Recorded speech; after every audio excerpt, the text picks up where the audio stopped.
Sok. Kala itu di record masing-masing atau kumaha? Itu kurang ngas dah. Oke.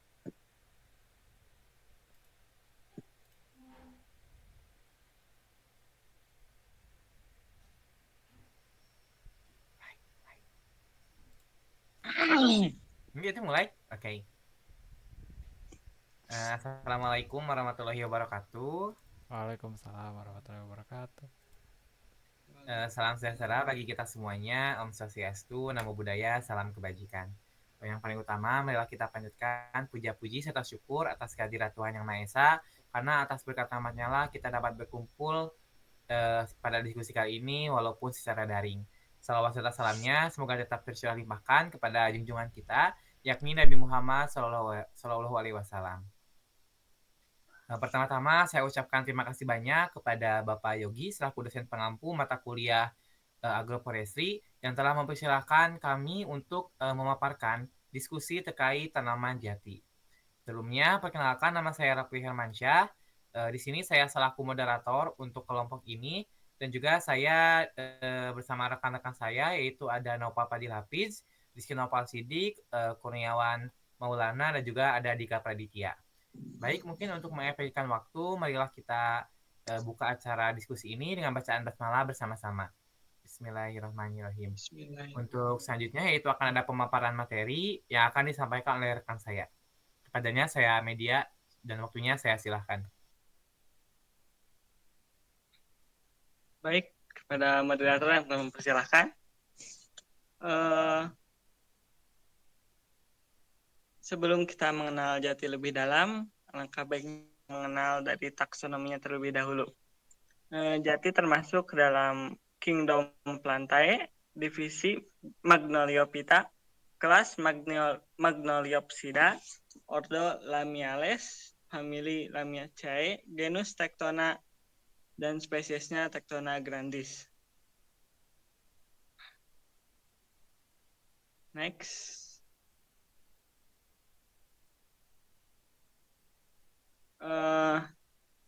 Adapun sifat ekologis dari pohon jati.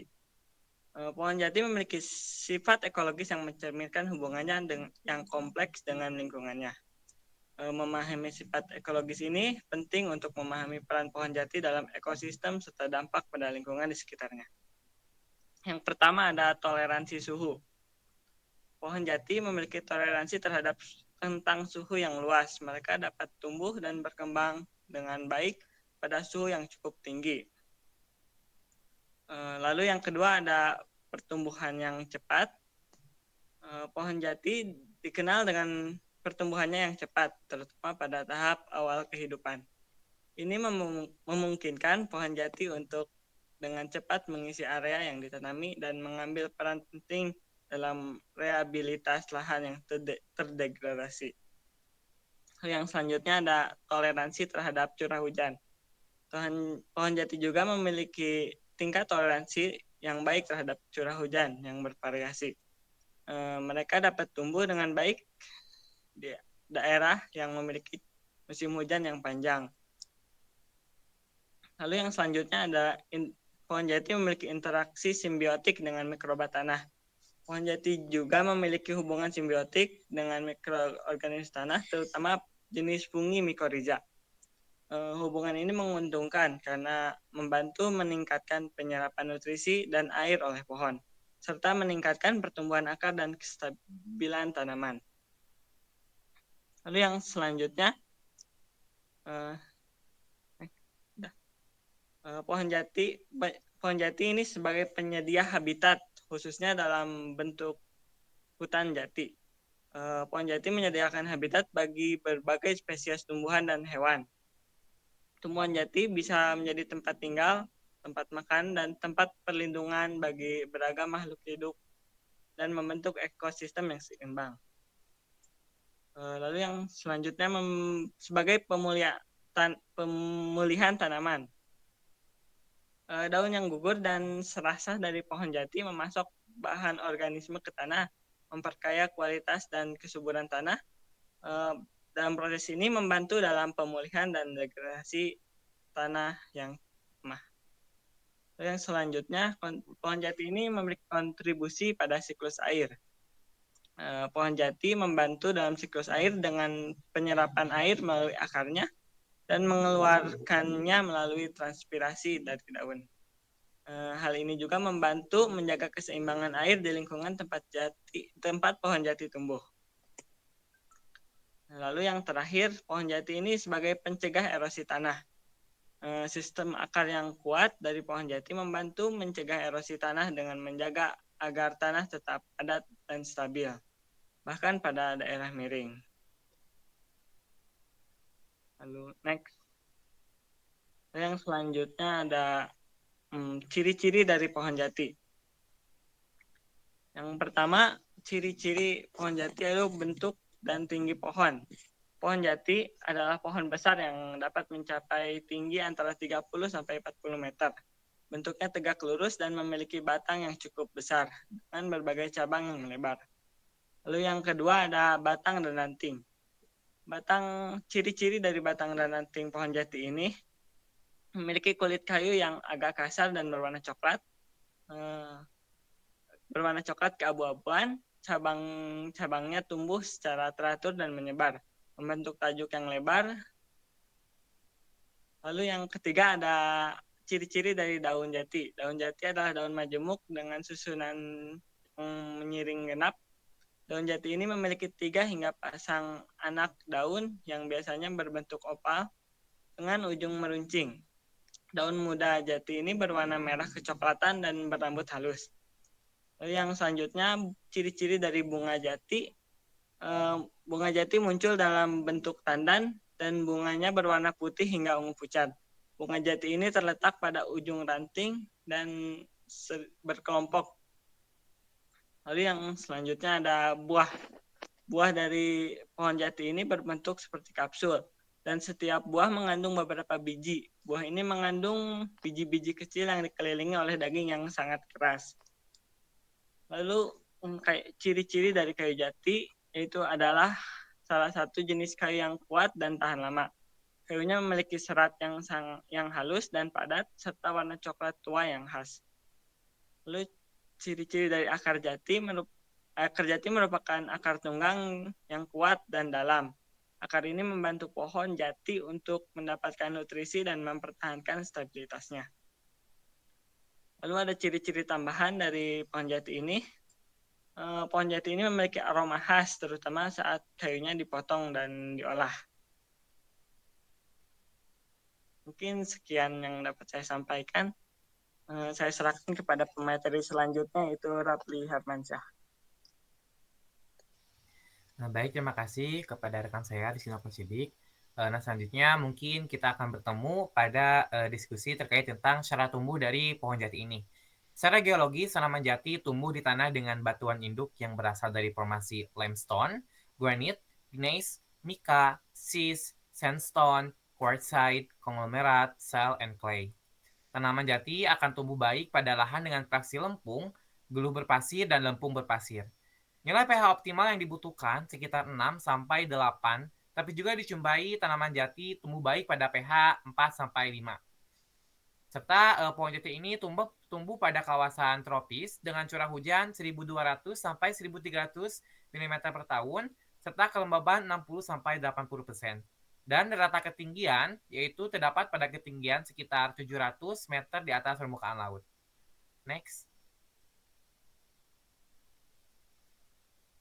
Dan selanjutnya ada persemaian, boleh di next. Yang pertama yaitu persiapan biji. Tentunya biji yang dipilih itu merupakan biji yang berkualitas baik. Yang pertama dengan ciri-cirinya itu yaitu warna kulit telah menguning dan juga kering seperti pada gambar yang sudah ditera. Lalu yang kedua adalah berukuran besar, berbentuk bulat, padat serta tak mengkerut dan tidak mengalami cacat. Jadi diusahakan pada persiapan biji ini harus memilih biji yang dengan kualitas terbaik tanpa ada kecacatan dan tanpa ada yang mengkerut, karena tentunya akan menghambat kepada proses pertumbuhan dari pohon jati tersebut. Lalu yang kedua ada persiapan benih. Yang pertama, biji direndam dengan air selama 3 sampai 4 jam. Lalu media semai campuran pupuk, kandang, dan tanah dengan perbandingan 1:1. Serta tanam biji dengan kedalaman 5 cm, jangan terlalu dalam, karena akan menghambat pertumbuhan si pohon jatinya. Lalu yang keempat, benih tanaman tumbuh pada usia 47 hari setelah masa semai. Boleh di next. Nah, selanjutnya ada perawatan media. Merawat media semai tanaman jati dengan baik dan benar adalah dengan pemeliharaan bibit dengan melakukan menyiram secara rutin tiap pagi hingga pagi dan sore. Namun jangan terlalu banyak agar benih tidak mudah busuk dan rusak. Next. Selanjutnya ada persiapan lahan, yaitu untuk mempersiapkan lahan yang akan dipakai untuk menanam pohon jati. Yang pertama, pada fase persiapan yaitu taburkan pupuk kandang atau kompos ke media tanam sebanyak 2 ton per hektar. Pemberian pupuk ini dilakukan 3-4 minggu sebelum pengolahan lahan. Kemudian gemburkan tanah dengan cara dicangkul ataupun dibajak, seperti pada gambar yang sudah tertera. Untuk selanjutnya yaitu pembuatan lubang tanam. Lubang tanam dengan ukuran 40 x 40 dan dikali 40 cm dengan jarak antar lubang tanam yaitu 3 x 3 meter dan biarkan selama 2-3 minggu. Pastikan jarak tanam tidak terlalu dekat agar pohon mendapatkan cukup paparan dari sinar matahari. Next. Lalu ada pemasangan ajir. Nah, ajir sebagai penanda di mana tanaman akan ditanam. Ajir itu umumnya dibuat dari bambu dengan ketinggian 50-75 cm. Ajir ini harus ditancapkan di samping tanaman yang telah ditanam. Next, ada pemupukan, yaitu lubang tanam dengan ukuran 40 x 40 cm dengan jarak antar lubang tanamnya itu 3 x 3 meter dan biarkan selama 2-3 minggu. Pastikan jarak tanam tidak terlalu dekat agar pohon mendapatkan cukup terkena matahari. Next. Nah, selanjutnya ada pohon jati dalam sistem agroforestry. Nah, pohon jati atau Tectona gandis adalah salah satu spesies pohon yang sering digunakan dalam sistem agroforestry karena memiliki berbagai manfaat ekologis, ekonomi, dan juga sosial. Nah, sistem agroforestry adalah praktik pengelolaan lahan yang mengintegrasikan pohon, tanaman pangan, atau hewan dalam suatu lahan yang sama untuk menciptakan manfaat sinergis dan berkelanjutan. Yang pertama yaitu ada manfaat dari pohon jati. Yang pertama itu ada manfaat ekologis berupa konservasi tanah dan air. Akar pohon jati yang dalam dan luas membantu mencegah erosi tanah serta meningkatkan infiltrasi air yang penting untuk menjaga kesuburan tanah dan ketersediaan air di lahan yang ditanami oleh pohon jati. Lalu ada biodiversitas, di mana kehadiran pohon jati ini serta dipadukan dengan kehadiran tanaman pangan maupun ternak dapat meningkatkan biodiversitas di lahan tersebut sehingga dapat menciptakan habitat untuk berbagai spesies flora dan fauna.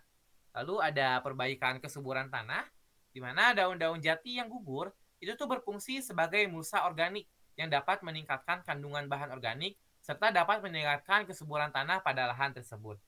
Lalu yang kedua terdapat manfaat ekonomi. Yang pertama yaitu berupa sumber pendapatan dana.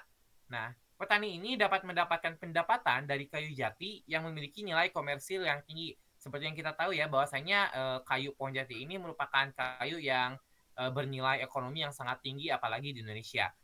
Serta dari hasil panen tanaman, pangan, atau ternak yang diintegritaskan dengan pohon jati. Selanjutnya ada manfaat sosial, di mana yang pertama yaitu ada peningkatan kesejahteraan masyarakat. Agroforestry dengan pohon jati dapat meningkatkan kesejahteraan masyarakat lokal melalui penciptaan lapangan kerja dan peningkatan pendapatan. Next. Lalu di sini ada agroforestry pohon jati gitu ya. Nah, di sini tuh dapat yaitu berupa teknik apa saja gitu yang dapat dilakukan untuk melakukan penanaman agroforestry dengan tanaman pohon jati. Yang pertama yaitu ada tumpang sari atau intercropping, di mana menanam pohon jati bersama tanaman pangan lainnya seperti jagung, kacang-kacangan, atau padi gogo. Ini bisa dilakukan dengan jarak tanam yang cukup untuk memastikan bahwa kedua jenis tanaman dapat tumbuh dengan baik, sehingga tidak terjadi perebutan unsur hara gitu. Nah, selanjutnya ada sistem lorong atau alley cropping, di mana menanam barisan pohon jati dengan tanaman pangan di lorong-lorong di antaranya. Sistem itu membantu mengoptimalkan penggunaan lahan dan juga sumber daya yang tersedia. Selanjutnya yaitu ada silvopastura, yaitu menggabungkan penanaman pohon jati dengan sistem peternakan, di mana ternak dapat memakan rumputan di bawah tegakan pohon jati, sehingga memberikan manfaat ganda dari kayu dan produk peternakan. Next. Tentunya dengan segala hal yang menggiurkan gitu dari penanaman pohon jati, tentunya akan ada tantangan yang akan dihadapi. Yang pertama yaitu tantangan dari pemeliharaan dan pengelolaan. Pohon jati ini memerlukan pemeliharaan yang sangat baik dan terbilang cukup rumit dan juga terutama pada masa awal pertumbuhannya, seperti penyiangan dan juga pemangkasan dari si dahan-dahannya. Lalu ada kompetisi sumber daya alam. Nah, ada kemungkinan terjadi kompetisi antara pohon jati dan tanaman pangan untuk perebutan air, cahaya, dan juga nutrisi. Oleh karena itu diperlukannya perencanaan dan pengelolaan yang baik yang sangat penting itu, sehingga tidak terjadi tumpang tindih antara tanaman jati dan juga tanaman pangan yang akan dibudidayakan. Selanjutnya ada periode panen yang panjang. Pohon jati ini membutuhkan waktu yang cukup lama untuk mencapai ukuran panen yang optimal, yang mungkin menjadi tantangan bagi petani yang memerlukan pendapatan cepat gitu. Sehingga kita tuh apabila kita menanam pohon jati, tentu saja kita harus memiliki kesabaran yang tinggi gitu, karena pohon jati ini merupakan pohon yang masa panennya itu lama. Jadi mungkin terkait tentang agroforestry terhadap pohon jati ini, yaitu integrasi pohon jati dalam sistem agroforestry menawarkan berbagai manfaat yang signifikan bagi petani dan lingkungan. Dengan perencanaan yang tepat, praktik agroforestry ini dapat meningkatkan produktivitas lahan, konservasi lingkungan, serta kesejahteraan ekonomi dan sosial masyarakat setempat. Namun, keberhasilan implementasi memerlukan pengetahuan, keterampilan, dan manajemen yang baik untuk mengatasi tantangan yang ada. Mungkin sekian yang dapat saya sampaikan. Selanjutnya akan saya serahkan kepada rekan saya yang akan memaparkan materi selanjutnya. Kepadanya, waktu dan media dipersilahkan.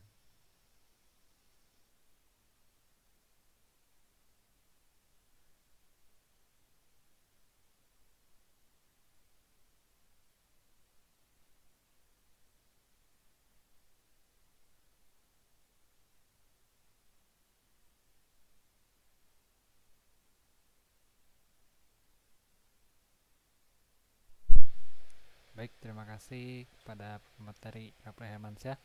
Eh, di sini saya akan menyampaikan tentang penanaman tanaman jati ini.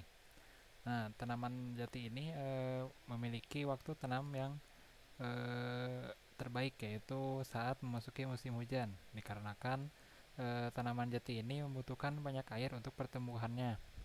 Meskipun begitu, bukan berarti diperlukan air yang banyak atau yang menggenang gitu, karena perlu diperhatikan juga sistem drainasenya agar tanaman jati ini tidak kelebihan air yang menyebabkan tanaman jati ini mati gitu.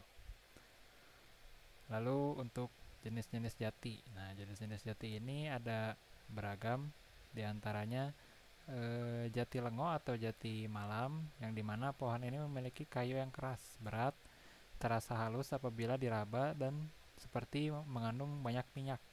Nah, jati lengo ini juga berwarna gelap, berbercak, dan bergaris. Lalu ada jati sungu, yang dimana jatinya ini berwarna hitam, padat, dan berat gitu. Lalu ada yang ketiga, jati werut, yang dimana pohon jati ini memiliki kayu yang keras dan memiliki serat yang berombak gitu, jadi tidak rata. Nah, lalu yang keempat ada jati doreng, yang dimana pohon ini memiliki sifat berkayu yang sangat keras dengan warna loreng-loreng hitam menyala.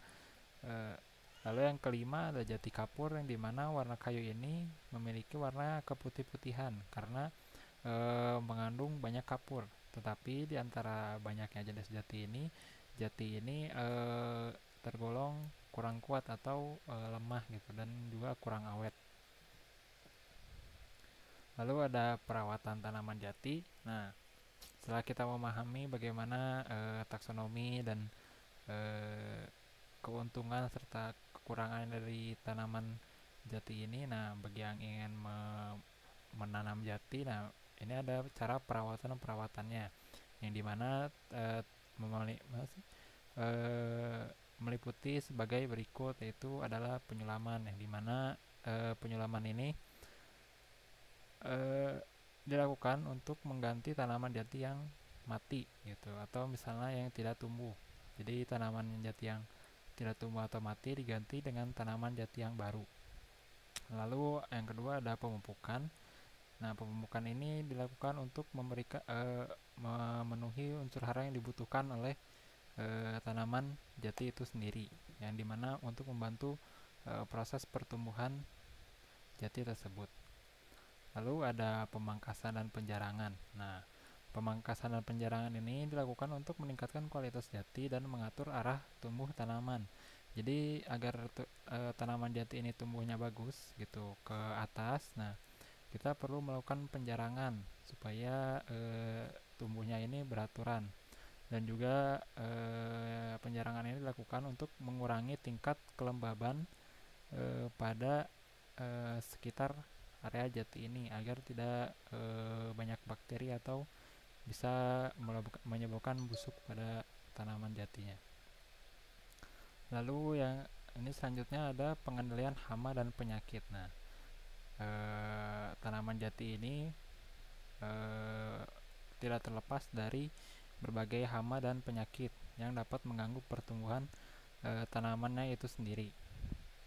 Nah, di samping ini ada jenis-jenis hama yang umum terdapat pada tanaman jati, yaitu ada ulat jati, lalu tungau merah, penyakit layu atau busuk, lalu kutu putih, kutu kumbang gitu, bakteri dan benalu. Yang sering umum ditemukan yaitu adalah ulat jati. Nah, untuk pengendaliannya sendiri terdapat berbagai cara, yaitu kalau dengan cara lingkungan dan kimia.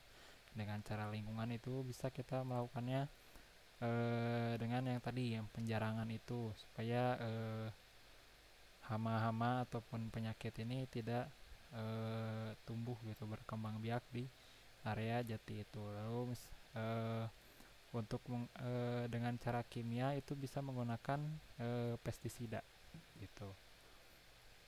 Lalu sekian yang dapat saya sampaikan. Selanjutnya saya berikan kepada pemateri selanjutnya. Terima kasih.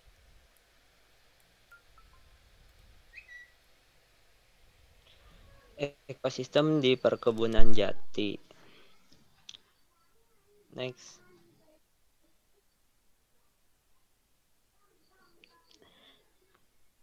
Ekosistem di perkebunan jati banyak sekali meliputi hewan-hewan.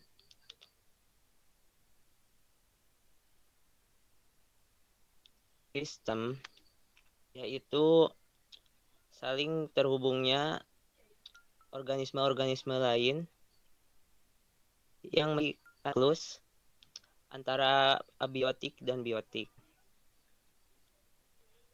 Hutan adalah salah satu ekosistem yang paling penting di bumi. Hutan memiliki banyak manfaat bagi manusia dan lingkungan, seperti menyediakan udara bersih, air bersih, makanan, obat-obatan, dan bahan baku industri. Oleh karena itu, pentingnya bagi kita untuk menjaga kelestarian hutan dengan cara mengelola hutan secara lestari dan tidak melakukan kegiatan yang dapat merusak hutan. Ekosistem di hutan jati. Yang pertama ada pohon jati. Pohon jati biasanya sering terdapat ulat jati. Ulat jati dimakan oleh burung pemakan ulat, dan burung pemakan ulat biasanya diburu oleh burung-burung pemakan daging, contohnya alap-alap, elang, dan sebagainya. Nah, burung elang biasanya mengeluarkan kotoran dan didekomposisi oleh cacing ataupun ular.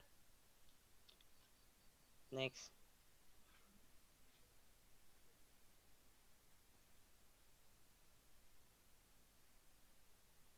Selanjutnya pematerian akan diberikan kepada teman saya. Baik, di sini saya akan menjelaskan tentang panen dan pasca panen. Next.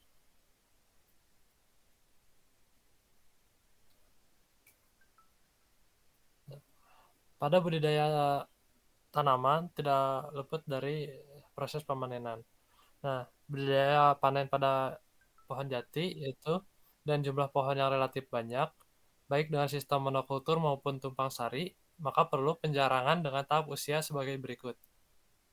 Yang pertama yaitu usia antara 5 sampai dengan 7 tahun, 50% dari populasi tanaman jati awal ditebang, yaitu termasuk dalam penjarangan 1. jika jarak tanam 2 kali 2,5 meter dijarangkan menjadi 4 kali 2,5 meter. Kemudian yang kedua yaitu usia tanaman jati antara 10 sampai dengan 12 tahun, dilakukan lagi penjarangan kedua, yakni 50% dari jarak tanam hasil penjarangan 1 dengan jarak 4 kali 2,5 meter dijarangkan menjadi 4 kali 5 meter. Kemudian yang ketiga yaitu sisa tanaman jati setelah dijarangkan kedua seluruhnya ditebang atau dipanen pada usia 15 sampai dengan 20 tahun. Next.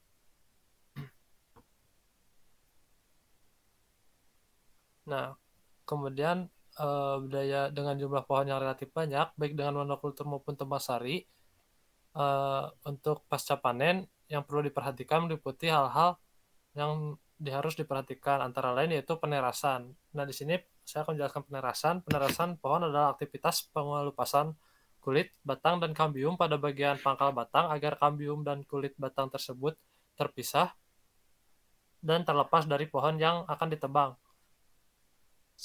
Dan yang pastinya itu adalah pohon jati yang masih hidup, seperti dalam gambar yang paling kiri atas. Kemudian ada inventarisasi tegakan.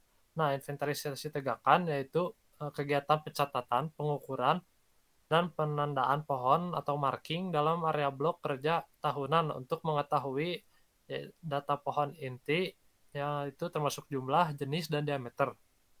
Kemudian data pohon yang dilindungi, jumlah, jenis, dan diameter juga. Kemudian data pohon yang akan dipanen yaitu jumlah, jenis, diameter, tinggi bebas, cabang. Dan yang terakhir yaitu data medan kerja, jurang, sungai, kawasan lindung. Sesuai dengan urutan kegiatan di dalam inventarisasi tegakan, sebelum penebangan dilaksanakan 2 tahun sebelum penebangan.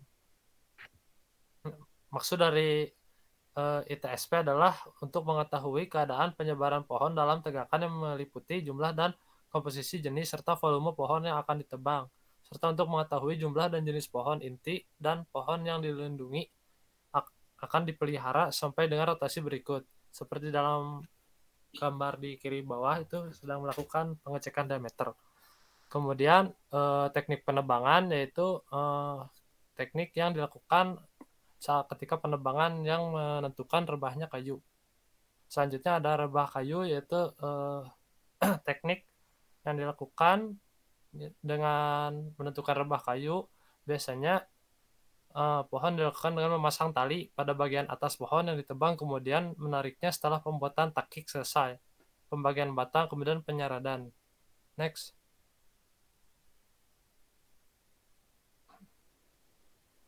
Nah, di sini ada 2 teknik pemotongan. Yang teknik pemotongan yang masih biasa dilakukan yaitu dengan pemotongan manual dan gergaji. Nah, itu berlaku pada luas lahan yang terbilang cukup sempit ya, atau kecil. Nah, pemotongan secara manual dengan gergaji memerlukan teknik takik rebah yang menentukan arah untuk merebahnya kayu. Dapat dilihat seperti gambar di sana, ada teknik dalam menentukan arah rebahan kayu. Kemudian teknik pemotongan yang dengan cakupan lahan yang luas, yaitu dengan alat berat, yaitu pemotongan dengan delimber, ataupun dapat dilihat pada gambar tersebut terdapat alat yang memotong kayu yang kemudian kayu yang telah dipotong tersebut diarahkan kepada loader atau tempat penyimpanan. Next.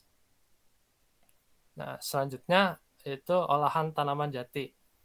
Ya, terdapat olahan tanaman jati, yaitu dari akar dapat dilihat itu kerajinan seperti meja ataupun kayu yang bisa digunakan. Kemudian pada batangnya, bahan utama yang bisa dipakai sebagai rumah, perahu, dan jembatan, dikarenakan jati memiliki bahan yang kokoh. Kemudian yang terakhir itu dari daun, bisa digunakan sebagai bungkus makanan, kemudian sebagai pewarna alami juga. Next. Mungkin sekian yang dapat saya sampaikan, saya kembalikan kepada moderator. Terima kasih.